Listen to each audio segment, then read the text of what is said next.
Dios bendiga a todos los amigos y hermanos que nos siguen día tras día en nuestras publicaciones y apoyan este ministerio. Es nuestro interés llegar a la comunidad de tu hogar con el estudio poderoso de la palabra del Señor, ya que por razones de la pandemia, la mayoría de las iglesias se le están ofreciendo las escuelas bíblicas en las distintas plataformas de las redes sociales.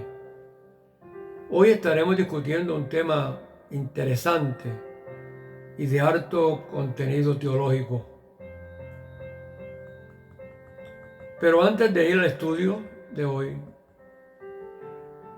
quisiéramos invocar la presencia del Señor. Eterno Dios y Padre Celestial, te damos gracias en este día porque nos permite la oportunidad de compartir con los hermanos y amigos tu poderosa palabra.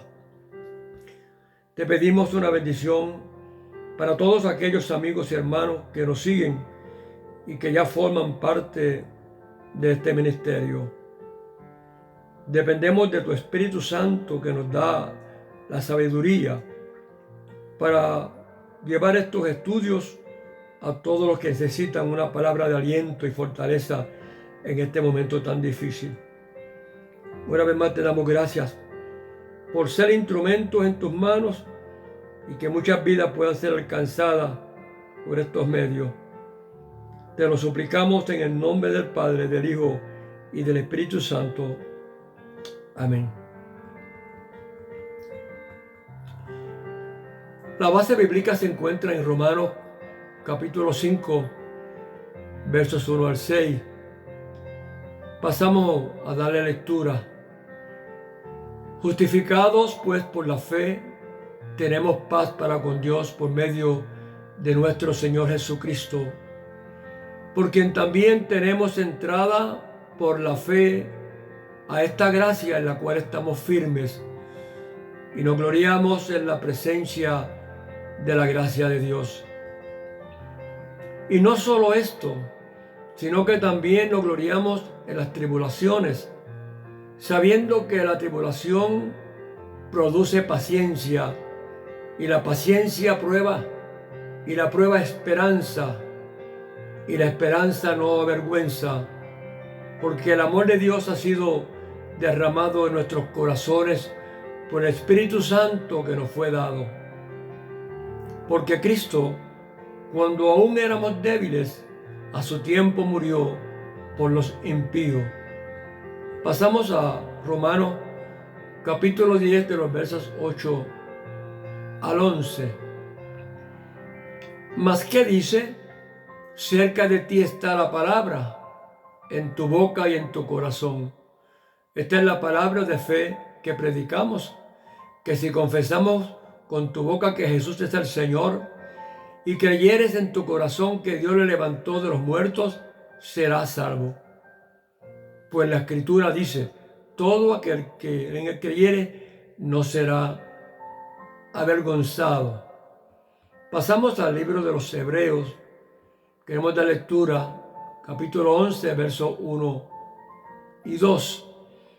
Es pues la fe, la certeza de lo que se espera, la convicción de lo que no se ve, porque por ella alcanzaron buen testimonio los antiguos. Dios añada salud y bendición a su hermosa palabra. La verdad fundamental de la lección de hoy nos dice: la verdadera reforma ocurre cuando el pueblo de Dios reconoce la justificación por la fe en Jesucristo. Uno de los objetivos de la lección de hoy nos llevará a comentar por qué los reformadores utilizaron la justificación por la fe, uno de los principios de la Reforma Protestante. En el primer tópico trataremos: ¿podrá el hombre justificarse ante Dios? Para poder contestar esta pregunta, le daremos un vistazo a lo que dice Romanos capítulo 1, verso 21. Dice, pues habiendo conocido a Dios, no le glorificaron como a Dios, ni le dieron gracia, sino que se envanecieron en sus razonamientos y su necio corazón fue entenebrecido. Libro de Romanos capítulo 3, verso 20. Dice, ya que por las obras de la ley ningún ser humano será justificado delante de él, porque por medio de la ley es el conocimiento del pecado. Y en Romanos capítulo 3, versos 23-24, dice, por cuanto todos pecaron y están destituidos de la gloria de Dios, siendo justificados gratuitamente por su gracia, mediante la redención que es en Cristo Jesús. Según establece la palabra de Dios, ningún ser humano podrá justificarse ante Dios, ya que todo ser humano es pecador, como dice Romanos 3:23. Ningún ser humano será perdonado basándose en méritos o esfuerzos propios. Pues dice el Salmo 14, verso 3, todos se desviaron, a una se han corrompido. No hay quien haga lo bueno, no hay ni siquiera uno. Según la soberanía o la soberana voluntad de Dios, Él quiso tener un pueblo con el cual pudiera relacionarse e intimar con Él, para amarlo, para poderlo proteger, para bendecirlo y ser reconocido como el Dios verdadero. Dios escogió al pueblo hebreo como el pueblo del pacto y al mismo tiempo le estableció mandamientos para regular las relaciones del pueblo con Dios. Dios le otorgó su autoridad para administrar su justicia a hombres como Moisés, a los jueces, a los sacerdotes, a reyes y profetas. Todos sabemos que la ley de Dios es justa, pero debido al pecado, ningún ser humano podrá justificarse ante Dios. Pero qué grande es la misericordia de Dios, que nos da la oportunidad de reconciliarnos por medio de la fe que Él ha provisto. Como dice Hebreos 10:38, y el justo por la fe vivirá. La fe es creencia que emana de la confianza que el creyente posee, fundamentada en la sabiduría infinita, el poder y la bondad divina. La mejor definición para la fe la encontramos en Hebreos capítulo 11, verso 1. Es pues la fe la certeza de lo que se espera, la convicción de lo que no se ve. La justificación por la fe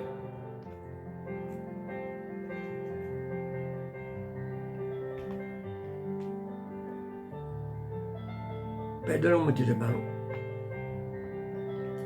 La justificación por la fe es un proceso por el cual una persona, sin merecerlo, es llevado a tener una justa relación con Dios. La justificación es el remedio por el pecado que separa a Dios de los pecadores. La justificación es un regalo de Dios como muestra de su grande amor. La justificación exige que haya abstinencia de parte del pueblo de Dios, pero siempre exige también que haya juicio y restauración por parte de Dios. El pecado, como sabemos, creó un inmenso abismo entre Dios y el hombre. Y se requería entonces crear un puente para que toda la humanidad pudiera alcanzar una correcta y justa relación con Dios. Este puente divino es la reconciliación. Y esta reconciliación funciona para llevarnos a la justificación de todos los seres humanos. La muerte de Jesús en la cruz del Calvario hizo posible que Dios y el ser humano se reconciliaran, según dice Romanos capítulo 5, verso 10. La justificación por la fe significa que una persona con motivo de una fe viva y verdadera en Cristo, manifestado por las buenas obras, es liberado de la condenación que merece por sus pecados. Esto es que sus pecados son perdonados y ella es considerada y tratada como si fuera inocente y santa. La justificación es un acto de la voluntad divina, en virtud del cual el hombre es tratado como si fuera inocente. O sea, aquí habla de una absolución del hombre de las consecuencias de sus culpas ante el tribunal de Dios.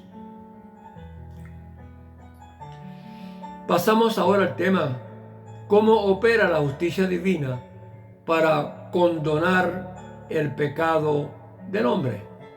Bueno, Dios es la máxima autoridad sobre toda su creación y es el juez final sobre toda la humanidad. Es reconocido como legislador, como juez supremo y rey que otorga la salvación. Desde la creación, Dios hizo provisión para establecer la relación inicial con la humanidad mediante la ley, colocando sus principios básicos en el corazón humano, capacitándolo al ser humano como un ser religioso y moral, con un sentido de deber hacia Dios y hacia el prójimo. Debido a que el ser humano no ha cumplido con las ordenanzas internas que brotan de la conciencia, convirtiéndose en transgresor o pecador, todos son hallados culpables delante de Dios. Al Dios pactar con Israel, añadió a estas leyes internas dadas por la conciencia los principios del deber contenidas en el Decálogo o los 10 mandamientos. Ahora pasamos a la segunda parte. Los profetas denunciaron el inminente castigo por el pecado y la llegada de un Salvador. A pesar de todos los beneficios que recibió Israel, este pueblo fue infiel al pacto con Jehová e introdujo en su seno las prácticas idolátricas de los pueblos paganos. Las Escrituras advierten claramente que todo ser humano será juzgado por Dios y que solamente puede salvarse si cree en Cristo y lo confiesa como su Salvador y obedece la palabra de Dios. La justificación es el acto de declarar justo al hombre por su fe en la actividad redentora de Dios en Cristo. Por la gracia divina, el hombre puede ser perdonado, declarado justo y hecho recto ante los ojos de Dios en Jesucristo. En esta sección de esta segunda parte estaremos discutiendo: ¿hubo reformadores en el pueblo de Dios en el Antiguo Testamento? Seguro que lo hubo. Los reyes malvados de Israel y Judá profanaron el culto a Jehová, conduciendo al pueblo hacia la idolatría sin precedentes en la historia. El rey Josías, según leemos en el segundo libro de Reyes, se destacó por ser un rey temeroso de Jehová. Dice que al leer el libro de la ley descubrió el castigo que sobrevendría si no se arrepentían de la gran apostasía y de violar los mandamientos de Jehová. Siempre que el creyente devuelve el valor que debe tener la palabra de Dios para vivir una vida piadosa, ocurren movimientos de reforma. Cuando Josías vio la gravedad del pecado de la nación, la palabra dice que rasgó sus vestiduras y inmediatamente consultó a Dios a través de la profetisa llamada Hulda sobre el futuro de él, el futuro del pueblo y de todo Judá. Josías, tan pronto recibe el informe, empezó a realizar grandes reformas en el pueblo. Mandó a derribar las imágenes de los ídolos de Baal, derribó los lugares de prostitución idolátrica, eliminó el sacerdocio dedicado a Baal y a Cera, limpiando a Jerusalén de toda la idolatría. Así que Josías promulgó importantes reformas y tomó medidas drásticas para alcanzar o para acercar al pueblo a Dios. Para el tiempo también de Esdras y de Nehemías, también ocurrió otro periodo de reforma. Dice que cuando Esdras, el escriba, leyó la palabra de Dios, el pueblo escuchó y reconoció sus pecados, y esto trajo consigo una reforma, un avivamiento espiritual y la reconciliación. Pasamos a la última sección de la clase de hoy, la reforma protestante. Bueno, cuando hablamos de reforma protestante, tenemos que remontarnos al 31 de octubre de 1517, cuando el monje Martín Lutero clavó sus 95 tesis en la puerta de la iglesia del castillo de Wittenberg. Martín Lutero quizás no midió las consecuencias del terremoto histórico que esto provocaría.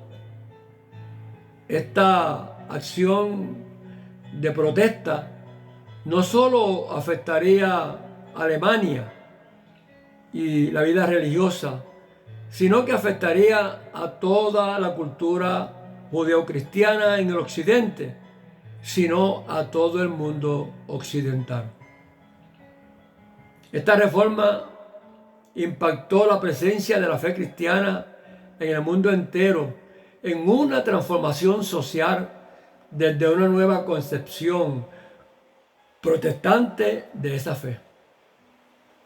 Martín Lutero pretendía reformar una iglesia que había perdido su esencia evangélica y no era capaz de inspirar al pueblo en medio de una sociedad en decaimiento moral y espiritual. En este empeño y en una búsqueda espiritual, Lutero redescubrió la Biblia y a través de su lectura contesta 3 grandes verdades que cambiaron radicalmente su vida y del mundo entero. Miremos cuáles eran esas 3 verdades. Número 1, que solo la palabra de Dios es la autoridad en materia de fe y conducta. Número 2, que solo la fe en Jesucristo puede salvar, no las obras. Y número 3, que solo por gracia de Dios somos salvos. La reforma protestante fue el esfuerzo de los reformadores de hacer regresar la teología práctica de la iglesia medieval a sus bases novotestamentarias. No queremos entrar en materia de discusión en este espacio, pero la reforma protestante comenzó a gestarse con los humanistas renacentistas del norte de Europa en el siglo XIV y XV, para concientizar la necesidad de reevaluar los postulados y doctrinas de la Iglesia medieval. Esa precisamente fue la razón de la Reforma Protestante. En este próximo espacio discutiremos uno de los principios de la Reforma, la justificación por la fe en Cristo. La Iglesia medieval enfatizaba las obras como medio de justificación, otorgándole la máxima autoridad al obispo de Roma. Sin embargo, en Romanos 3:20 dice que por las obras de la ley ningún ser humano será justificado ante Dios. La Biblia es completamente clara cuando dice: todos pecaron y solamente pueden gratuitamente por la gracia divina en Cristo, ¿verdad? Romanos 8:24. Solamente se recibe, ¿verdad?, mediante la gracia y por la fe. La Escritura revela la verdad de Dios encarnada en Jesucristo, enviada por Dios para efectuar la redención del pecador. Cristo es la máxima revelación divina para la salvación. Son bienaventurados los que oyen la palabra de Dios y la aceptan para seguir a Jesucristo. El ser humano por sí solo no puede ser justificado. La justificación es imputada al creyente en Cristo por la gracia, por medio de la fe. No depende del esfuerzo o capacidad humana que tenga el hombre. El fundamento de la salvación y seguridad del cristiano emana en las promesas divinas plasmadas en la obra redentora de Cristo. El apóstol Pablo lo expresó con mucha convicción y con mucha claridad en Romanos capítulo 10, de los versos 8, 9 y 11. Esta es la palabra de fe que predicamos, que si confesares con tu boca que Jesús es el Señor y creyeres en tu corazón que Dios le levantó de los muertos, serás salvo. Pues la Escritura dice: todo aquel que creyere no será avergonzado. La justificación no puede ser comercializada por la Iglesia. Cristo es el único medio de justificación. La Iglesia o movimiento que adultere la palabra de Dios, permitiendo que su membresía viva una vida violando los preceptos establecidos por Dios, será juzgada y será castigada por aquel que posee toda autoridad en el cielo y en la tierra. Ya hemos casi terminado esta hermosa lección, pero vamos a pasar ahora al resumen corto y aplicación de la palabra. Dios sigue siendo la fuente de toda justicia humana y en su soberanía la delega a quien Él quiera, porque Él es la máxima autoridad sobre toda la creación y sigue siendo el juez final sobre toda la humanidad. Por la gracia divina, el hombre puede ser perdonado, puede ser declarado justo y hecho recto ante los ojos de Dios en Jesucristo. La Iglesia cristiana existe en virtud de la justificación en Cristo. Como expresamos anteriormente, la justificación no puede ser comercializada por la Iglesia, porque Cristo es el único medio de justificación. Que Dios te bendiga, amado amigo, amado hermano. Espero que compartas esta publicación y al mismo tiempo te conviertas en un instrumento llevando el mensaje de la palabra del Señor, que sigue siendo la gran comisión que Dios dejó a la Iglesia en este tiempo de tanta apostasía. Tus comentarios nos ayudan a continuar adelante y especialmente tus oraciones son las que pueden sostener a este ministerio. Dios te bendiga. Este es tu hermano William Torres Hernández, miembro de la Iglesia de Dios Pentecostal del barrio Collores de Jayuya, la cual pastorea el reverendo Ovidio Rosado Rodríguez. Dios te bendiga y te espero en el próximo estudio. Amén.